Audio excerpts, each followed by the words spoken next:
What's up, guys? It's Yugi Bros again. Sorry for the microphone quality, but we are going to do a test limit today, so to speak. We're gonna try out Cyberdarks from what was revealed versus Diamond Dude Turbo from what was revealed, or Dark Turbo, more or less.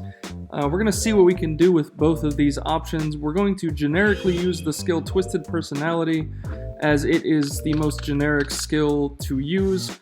Obviously, we're not in the speed duel window, so we have to top deck the 5th card, pay 4,000 life points, and activate the skill from our extra deck as a link monster. But other than that, we'll do it just fine. So obviously, Twisted Personality errata is now changed to each time you lose life versus either player. Therefore, it's not as ridiculous as it used to be, where you could just play a bunch of burn cards, gain a bunch of counters, and then use its effect every turn. It's just every time you lose life points, you put a counter on this card, max 3, and then once per turn during your main phase, you can use one of the 2 following skills. Both of these effects are still the same. You can remove 2 counters from this card, then discard 1 random card from your opponent's hand, or remove 3 counters from this card to then destroy 1 face-up card your opponent controls, and that is non-targeting. So in the Destiny Dark Good Stuff deck, we have a open hand of Cyber Dragon, Creature Swap, Reinforcements of the Army, Allure of Darkness. For the people that don't know, Diamond Dude, and you'll see this in a second here, Diamond Dude has an effect that lets you use the effect of a spell card that is excavated from the top of your deck during your next main phase, even if this card leaves the field. So once per turn, and we're going to do that in a second here, we're going to activate the Rhoda, we're going to get the Diamond Dude, we're going to normal summon the Diamond Dude. This is a really good turn 1, by the way, if you hit a spell. We send Tribute to the Doom to the graveyard. The reason we're playing a normal spell instead of Offerings to the Doom, for example, is because this only works with normal spells. But what's nice is it allows you to use the effect of the spell from the graveyard, but not like the activation requirement cost. So you don't even have to use the discard 1 card the next turn. You just get to target a monster in the field in your following main phase and destroy it, regardless if this lives or not. For people that don't know, Diamond Dude Turbo used to be a big thing back in the day in old Yu-Gi-Oh! So it's nice to see that we now have that option available to us. For Cyberdarks, we opened Sphere Karibo, Allure of Darkness, Cyberdark Horn, Cyberdark Claw, and Cyberdark Edge. Now, Claw is interesting. Claw was confirmed in the box, but there was no confirmed Cyberdark spell or trap. We assume this to be Cyberdark Impact, as it is the fairest of the Cyberdark spells that currently exist, I believe. And it's the oldest one as well. And we didn't confirm Keel either, but Impact, assuming that is the card in this set that Claw searches, requires you to return a Horn, Edge, and Keel from your grave or field into your deck to special summon Cyberdark Dragon. So we assume, and we are playing both Keel and Impact in this deck, even though technically they haven't been confirmed as of yet. We draw into another Claw and a Foolish, so we're going to banish a Claw. We are then going to trigger Claw's effect. Claw actually has 3 amazing effects. The first is if this card is sent to the grave while equipped to a monster, you can target a Cyberdark monster in your grave and add it to your hand. And then the other 2 effects are both once per turn. You can discard this card to add a Cyberdark spell or trap from deck to hand, and then during damage calculation, if a monster equipped with this card battles, you can send 1 monster from your extra deck to the graveyard. This card is insane, actually, in Cyberdarks, and I'm kind of shocked we got it in Speed Duels. But we're going to use its effect here and search Cyberdark Impact. Impact, as I said, fusion summons a Cyberdark Dragon from your extra by shuffling 1 each Horn, Edge, and Keel from your hand, field, and or grave into the deck as fusion material. Definitely a powerful card, to say the least. So we're going to normal summon Horn here. What's nice about the Cyberdarks, they all say if they're normal summoned, you target a level 3 or lower dragon monster in your grave, equip the dragon to this card. This card gains attack equal to the original attack of the monster equipped to it. So, believe it or not, even though this looks like a machine, Claw is actually a dragon type and it's a level 3 or lower, so you equip it to a Cyberdark Horn, Edge, or Keel, it gains this card's original attack, which is 1600, and these become 2400. In addition, if any of these Cyberdark machine monsters would be destroyed by battle, you send the equip card instead. That would thus then trigger this effective Claw. Also, each Cyberdark machine monster has an additional effect that is unique to it. So Horn, for example, says if this attacks a defense monster, you inflict piercing damage. Edge says you can attack directly with this card, but if you do that, the damage calculation is halved, and Keel says if it destroys a monster by battle, you inflict another 300 damage to your opponent.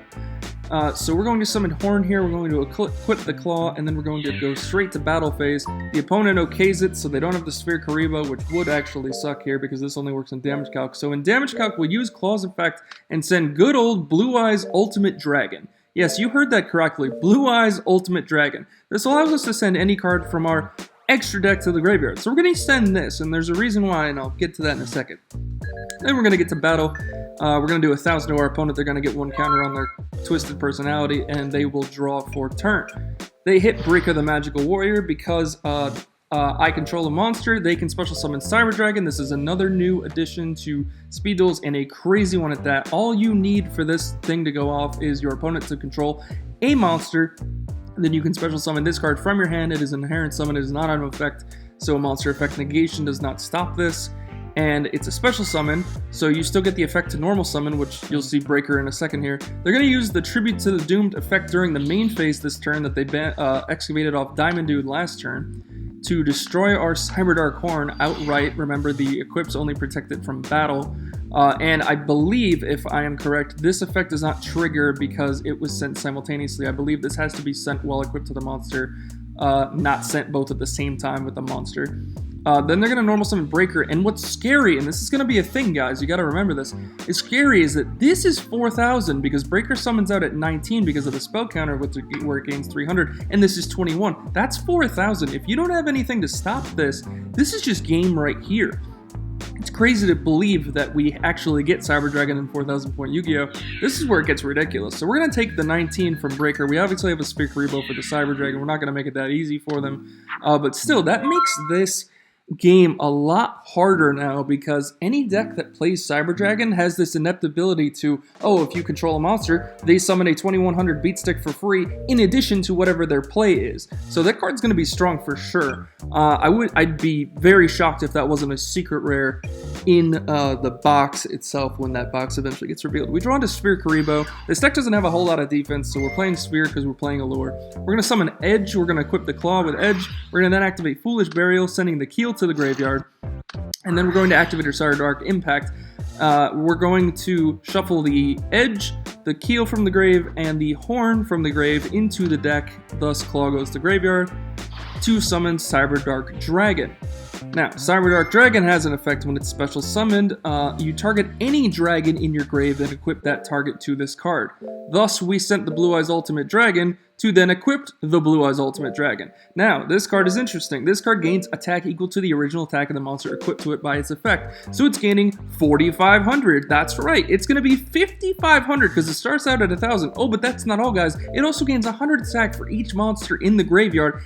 And if it dies by battle, it has the same clause where the equipped monster is destroyed instead. So it's going to gain an extra 200 here because we have 2 monsters in the graveyard. And this thing is 5,700 attack. It literally makes Perfectly Ultimate Great Moth look like nothing, which is crazy to say because that card ran the game for so long. But this is 5,700. They don't have a Sphere Karibo, and that's just straight game. They take 3,000 to the face. Actually, they took more than that to the face, and that just straight up wins the game. So off the top, I gotta tell you, Cyberdarks look kinda nuts. It's a glass cannon for sure because it doesn't have a whole lot of defense, but if you can drop out Cyberdark Dragon early and equip it with something like Blue Eyes Ultimate Dragon, you best believe this deck is gonna run the gauntlet depending on what you use.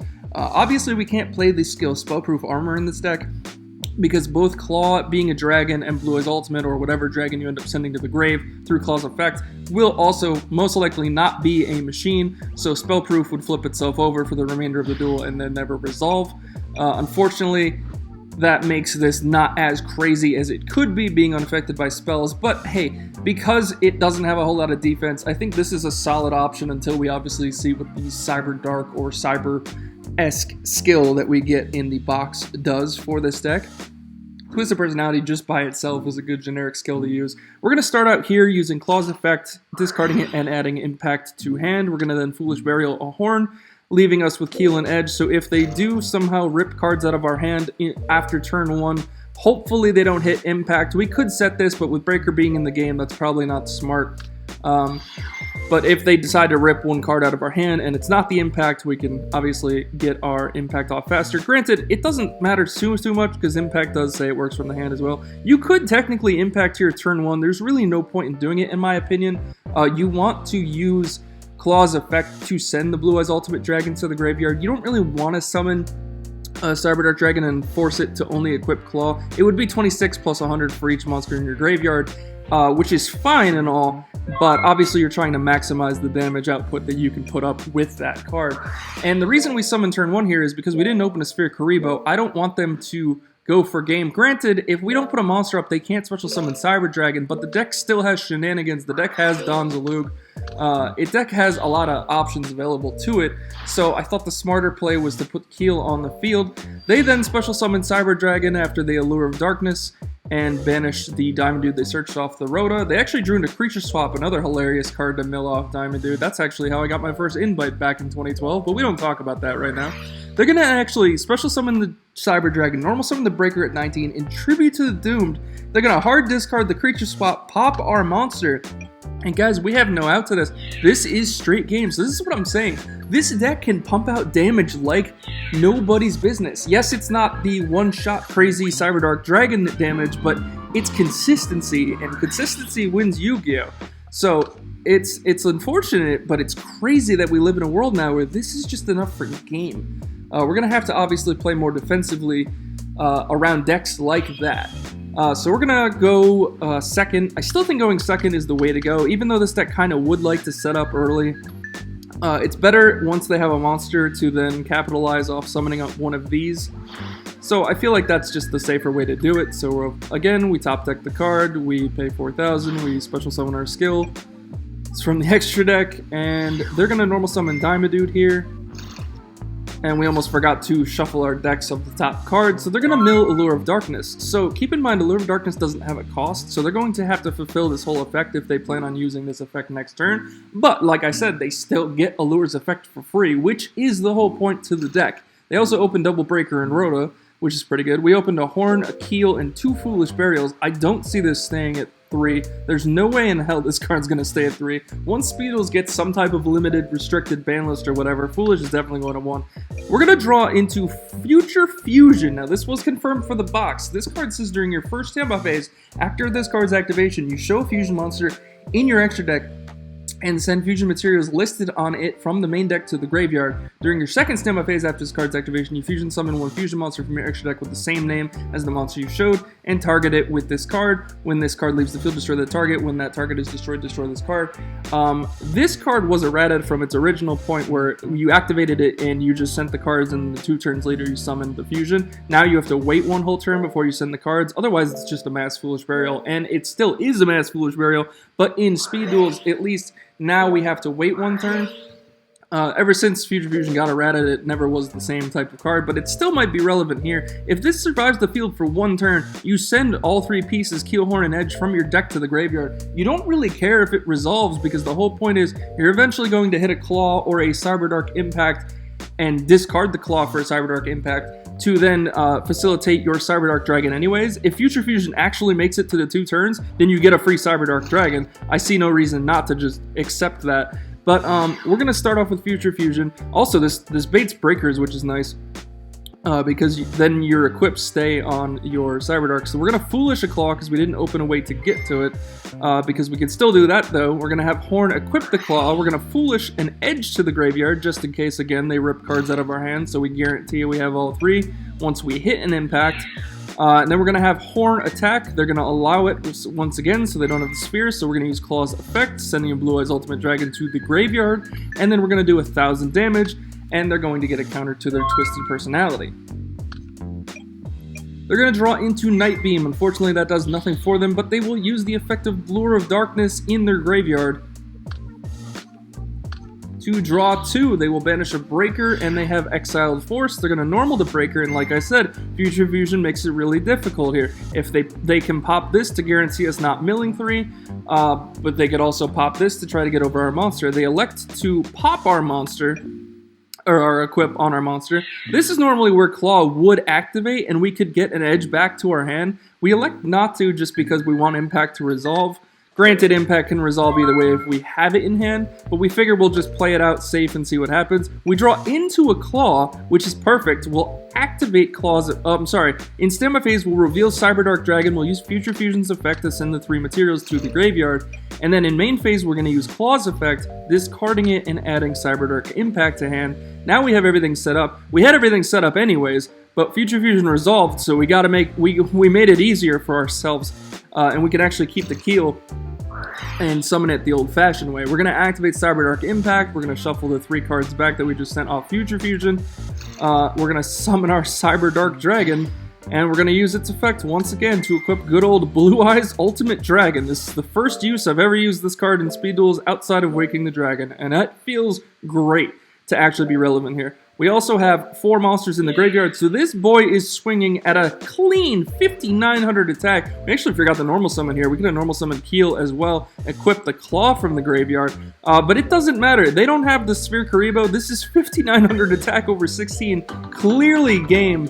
And guys, like I said, this is a format now where if you do not have a defense, you've just seen 3 games in a row where if you don't have the Sphere Karibo or some type of back row to protect yourself, you're just getting wiped out. And don't get me wrong, people will probably go into a more trap diverse format as depending on how we go about this, but there is also still a crap ton of back row removal in Speed Duels, so you best believe we'll be seeing it. This deck was maining Night Beam, it can main Nobleman of Extermination. This deck, it doesn't have the Spell and Trap Hate in the main deck. It definitely could though. I was trying to facilitate combo as much as possible. It's a glass cannon. The whole point of a glass cannon is you just push everything, and you know, if it works, it works. It doesn't, it doesn't. But obviously, this is kind of scary. I'm gonna actually refrain from doing deck lists just because, again, this is pre-reveals of the full spoiler of the GX box. This isn't everything. We're playing generic skills. I don't want to go out of my way and make a list for it to only not matter because of, you know, the full reveals. And obviously there's probably a cyber skill specifically, and we've seen a Destiny hero skill get confirmed, but it wouldn't really work for this idea of a deck. There probably is one or more. There's probably another Aster skill that might work as well in here, or not, you never know. Again, there's 20 skills in that thing, so it's too early, obviously, to put a deck list together. The extra deck, however, for this specifically was 3 Cyberdark Dragon, 3 Blue Eyes Ultimate, because you can actually get out Cyberdark Dragon 5 different ways in this deck. 2 impacts we were playing, and 3 Future Fusion. You could change the number depending on how you want to do it. And the same goes for you can dump 3 Blue Eyes Ultimates with Claw's effect if it battles 3 times. The extra deck here doesn't actually matter. It's just 6 cards because it's 6 cards. But yeah, guys, let me know in the comments down below if you want me to test more things out. Again, like I said, we don't have the full spoiler. We only have like a third of the box revealed. So the spoiler decks that I'm going to mess with aren't going to be complete. And obviously, it's just more to give people general ideas as to where to go with stuff. But nevertheless, I think this is still an interesting way to showcase what has been revealed so far and what can be put together with just the third of the box that's been shown. So, as always, guys, comment, like, and subscribe. Click that notification bell to get all of my latest updates, and I'll see you guys in the next video.